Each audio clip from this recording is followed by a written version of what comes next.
दस्तक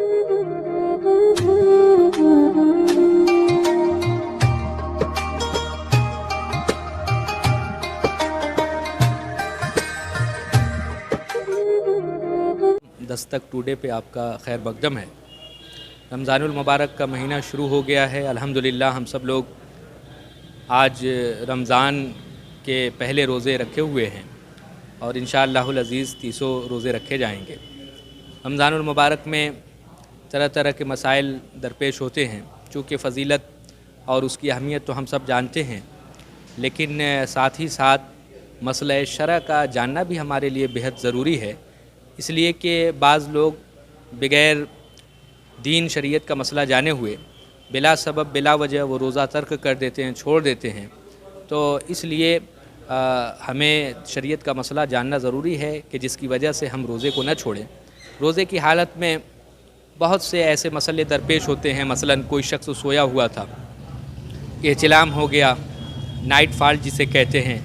तो वो सोचता है कि मैं नापाक हो गया हूँ, मेरा रोज़ा टूट गया। हालांकि ऐसा कोई मसला नहीं, बल्कि वो शख्स अगर नापाक हो गया है तो उठे, उसके बाद गुस्ल कर ले, वो पाक हो जाएगा, लिहाजा उससे रोज़े पर कोई असर नहीं पड़ेगा। इसी तरीके से कोई शख्स नापाक था, मसलन उसने रात में अपनी बीवी से हमबिस्तरी की, उसके बाद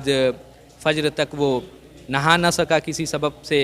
तो ऐसी सूरत में वो रोज़ा इस वजह से न तोड़े, इसलिए कि वो नापाकी की हालत में भी सहरी कर लेगा, तो ऐसी सूरत में उसकी सहरी भी हो जाएगी और उसका रोज़ा वहीं से शुरू हो जाएगा। लेकिन शरीयत का हुक्म यह है कि फ़ज्र क़ज़ा न करे, फ़ज्र से पहले किसी भी तरह वो गुस्ल कर ले और उसके बाद फ़ज्र की नमाज़ पढ़ ले। और अगर किसी सबब से गुस्ल न कर सका, ताख़ीर होती रही यहाँ तक कि ज़ुहर का वक्त भी हो गया या असर का या मगरिब, यानी पूरा रोज़ा ही उसने नापाकी की हालत में रखा, तब भी उसका फ़र्ज़ अदा हो जाएगा,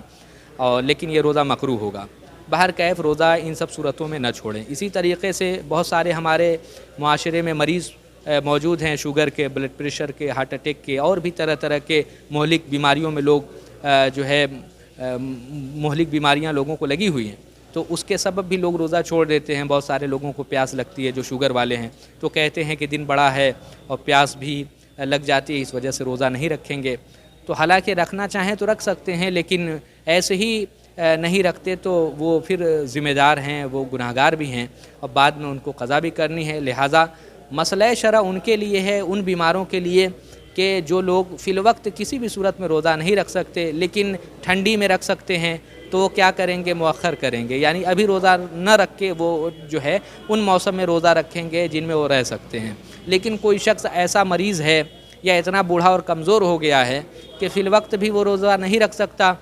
ऐसी बीमारी मुब्तला है और आइंदा भी उम्मीद नहीं है कि किसी महीने में वो रोज़ा रख सके, या इतना ज़ईफ़ हो गया, कमज़ोर हो गया कि अब उसकी कमज़ोरी को देखकर ये अंदाज़ा लगाया जा सकता है कि वो आने वाले वक्त में भी रोज़ा नहीं रख सकता है। तो ऐसी सूरत में इन लोगों के लिए फ़िदिये का हुक्म दिया जाएगा, इसलिए कि ये सब जो है ये सारे लोग उस हालत में पहुंच गए हैं कि जिसमें रोज़ा तो माफ़ नहीं इनके ऊपर है, रोज़े का फ़िदिया ये ज़रूर अदा करेंगे। लेकिन अगर अल्लाह ताला इनको सेहत दे दे तो ऐसी सूरत में ये फिर बाद में रोज़े की क़ज़ा करेंगे। एक रोज़े का फ़िदिया सदक़ा फ़ित्र की रकम है, इसे आप ज़रूर याद रखें। अगर किसी का 10 रोज़ा, 20 रोज़ा या पूरे महीने का रोज़ा छूट जा रहा है और आइंदा भी उम्मीद नहीं है रखने की, तो ऐसी सूरत में एक रोज़े के बदले एक सदक़ा फ़ित्र की रकम अदा करे, ये उसका फ़िदिया हो जाएगा। और ये फ़िदिये का हुक्म शेख फ़ानी के लिए है, ये भी जहन में रखें, सबके लिए नहीं है। जो लोग बाद में ताकत रोज़े की रखते हैं वो लोग रोज़े की क़ज़ा करेंगे, वो लोग फ़िदिया नहीं अदा करेंगे। इसी तरीके से रमज़ान के रोज़े हमने रखे लेकिन हमें चेकअप कराना है, खून टेस्ट कराना है, तो ऐसी सूरत में खून निकलवाने से भी हमारा रोज़ा फासिद नहीं होता है, रोज़ा नहीं टूटता है। इसी तरीके से हमें ग्लूकोज़ की ज़रूरत पड़ गई रोज़े की हालत में, तो ऐसी सूरत में ग्लूकोज़ भी चढ़वाने से रोज़ा नहीं टूटता है शरन। इसी तरीके से अगर हमें खून चढ़वाने की ज़रूरत पड़ गई किसी वजह से, किसी सबब से, लेकिन मरीज़ हालत रोज़ा में है, तो रोज़े की हालत में जिस तरह ग्लूकोज चढ़वा सकता है उसी तरह खून भी चढ़वा सकता है, उससे रोज़ा उसका फासिद नहीं होगा। इसी तरीके से अगर कोई शख्स मरीज़ हो गया, मसलन कहीं एक्सीडेंट हो गया, जिस्म के किसी हिस्से से खून निकलने लगा, तो खून निकलने से उसका रोज़ा नहीं टूटेगा। हाँ, मुँह में चोट लगी या दांत वगैरह में जो है पैरिया, मुंह में पैरिया की शिकायत थी اور اس نے داتون وغیرہ کی، خون نکل گیا اور خون حلق کے نیچے چلا گیا تو ایسی صورت میں اس کا روزہ ضرور ٹوٹ جائے گا۔ لیکن جسم کے کسی اور حصے سے خون بہا تو خون بہنے سے روزہ نہیں ٹوٹے گا، اس پر ملہم وغیرہ بھی لگا سکتا ہے، اس کی بھی شرعاً اجازت دی گئی ہے، اس کی پٹی وغیرہ بھی کرا سکتا ہے، اس کی بھی شرعاً اجازت دی گئی ہے۔ اسی طریقے سے چھوٹا موٹا کہیں آپریشن ہے جو جسم کے کسی حصے پر ہے، جس کا معدے سے تعلق نہیں، دماغ سے تعلق نہیں، اور اس سے منہ کے اندر بھی کوئی دوا یا خون وغیرہ نہیں جائے گا تو چھوٹے موٹے آپریشن بھی روزے کی حالت میں کرا سکتا ہے۔ اسی طریقے سے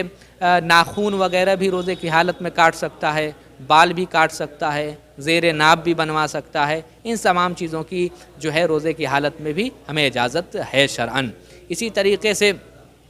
کوئی شخص ایسا ہے جو روزے کی حالت میں ہے لیکن اس شخص کو ایسی کوئی جو ہے بیماری نے پہلے سے گھیر رکھا تھا لیکن روزے کی حالت میں اس کا اثر ظاہر ہوا اور یہ پورے طریقے سے اسے یقین ہو گیا کہ میں اب روزہ نہیں رکھوں گا یا روزہ پورا کروں گا تو میں بہت زیادہ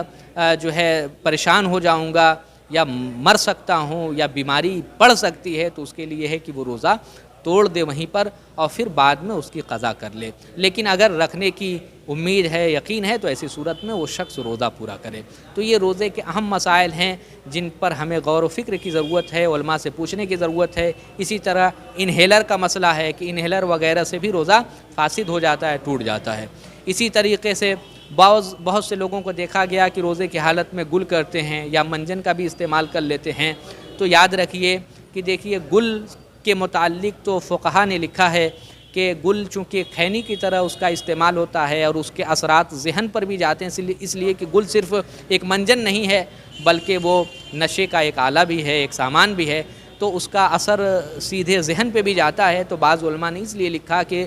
روزے کی حالت میں کوئی شخص گل منجن کرے تو اس سے روزہ فاسد ہو جائے گا، جیسا کہ حضور بحر العلوم مفتی عبد المنان اعظمی علیہ الرحمہ نے فتاویٰ بحر العلوم جلد 5 میں اس بات کو تحریر کیا ہے۔ اسی طریقے سے بعض علماء نے یہ لکھا کہ اگر روزے کی حالت میں کولگیٹ منجن کا استعمال کرتا ہے تو شرعاً کولگیٹ منجن کے استعمال سے تو روزہ نہیں اس کا ٹوٹے گا، لیکن پھر بھی اگر کوئی اس کا جز حلق کے اندر جاتا ہے تو ایسی صورت میں ضرور روزہ ٹوٹ جائے گا، لیکن پھر بھی روزہ اس کا مکروہ ہوگا۔ اس لیے ہم سب کو چاہیے کہ ہم لوگ ان چیزوں کا استعمال نہ کریں، نہ روزے کی حالت میں گل کا استعمال کریں، نہ روزے کی حالت میں کسی طرح کا کولگیٹ منجن استعمال کریں، بلکہ ہم سب کو چاہیے کہ ہم اپنے آقا صلی اللہ علیہ وسلم کی پیاری سنت مسواک ہے ہم اس کا استعمال کریں، اس سے ہمارے منہ بھی صاف ہوں گے اور اس سے روزے پر ہمارا